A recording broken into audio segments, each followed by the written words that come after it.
Una po sa ating mga balita, pinangunahan ni Pangulong Aquino ang paggunita sa ika-118 anibersaryo ng pagkamatay ng pambansang bayani na si Dr. Jose Rizal. Kabilang sa mga aktibidad ang wreath-laying ceremony sa Rizal Monument sa Luneta. Sa kanya pong mensahe, hinikayat ni Pangulong Aquino ang mga mamamayan na ipagpatuloy ang mga ginagawa at kontribusyon ng pambansang bayani. Ang ulat mula kay Elena Luna.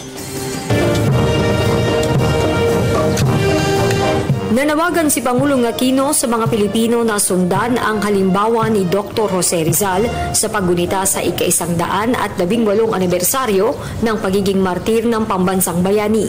Pinangunahan ni Pangulong Aquino ang seremonya sa Rizal Park sa Maynila kasama sina Vice President Jejo Marbinay, Manila Mayor Joseph Estrada at ilang opisyal ng Gabinete at National Historical Commission of the Philippines. Alas 7 ng umaga idinaos ang seremonya.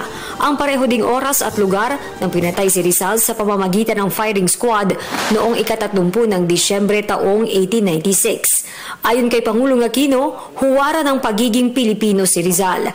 Bukal ng inspirasyon ng kanyang mga tagumpay at sakripisyo para ipagpatuloy ang pakikibaka para sa mga Pilipino. Sinabi ng Pangulo na iba mang laban ang kinakaharap ng mga Pilipino sa panahong ito, nananatiling malinaw at dumadagundong ang panawagan para kumilos at maglingkod sa bayan. Si Rizal ang nagsimula ng pagkilos para isulong ang kapakanan ng mga Pilipino para sa isang bansang malaya at payapa.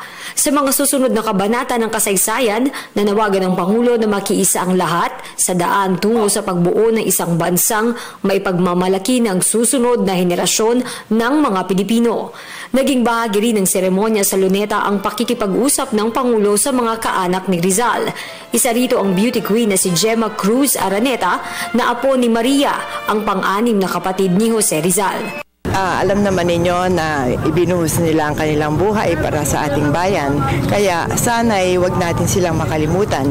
At hindi lamang si Rizal at si Pasiano, kung hindi yung mga iba ring mga bayani ng Pilipinas. Ang anibersaryo ngayong taon ay may temang Rizal 2014, Dunong at Pusong Pilipino. Para sa Telebisyon ng Bayan, Elena Luna.